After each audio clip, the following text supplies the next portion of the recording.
Warga Patisi TV.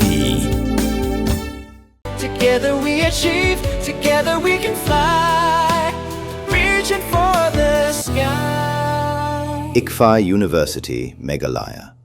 Haka arpo teri unaitung arjak penriau karaj buam kan pelong ya kajing alang penkuk buram ya sembut menteri rang bak kajela ubak senga bahalang dhar. Kani kajing penkuk buram kan long hakasnong ladhur kabahap haka elaka amwi amlarem subdivision. Hakani kajuk kesengi on bu mau nong remru na kebentaban pen internet ya kakshat kabala ainam sya ubak senga bahalang ya kabala tip kum ka senga bahalang dhar waterfall kapadan ha am tharong pedeng thangchap ubak senga bahalang un IT ru syakaraj buam ya kakshat kerang syuri bad un bu mau nongrem bad peliru ya ka jing pentrikam ya ka regeneration Meghalaya project by Earth 3 kaban pentrei hakaraj buam nak benta ban penek pensa ya ka mariang.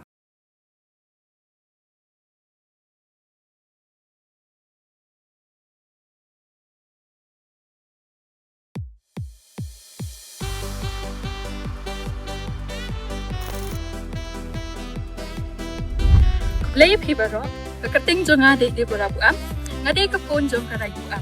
Ni pediang sampaya pi syaka program, kaban salong ha kasyong umlatkot, ha ka akademik brevet yang pacar program, ha ka por, si paje nopes. Ibartu yang ngat obe ibadah yang buam, kon yang karayuam, ha kani keju kesengi dawai minister wa imborom yang i, ya ka sengau halang dahar waterfall kawa hapo karaj yang i.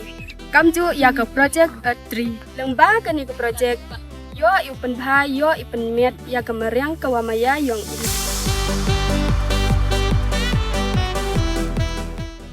Nyai terbiang kisah buat kerai pan kerpan hai kiban jar kaki pan sat Je lembah ijing imlang yang pi wa i ebor imsin ko yaki yo play by lerentik na program yang nak konsep kemaskerin kerpan pi Wings nga pa, panalang, bani hakanem program, kaman pansa at mau shiju. wo blai kenrat utheu happy ye kerku kerdo yo pi di chai dena upoi pi di su design ja kani ko program penku brom yang itu blai sejarni blai ko kerku ye pi.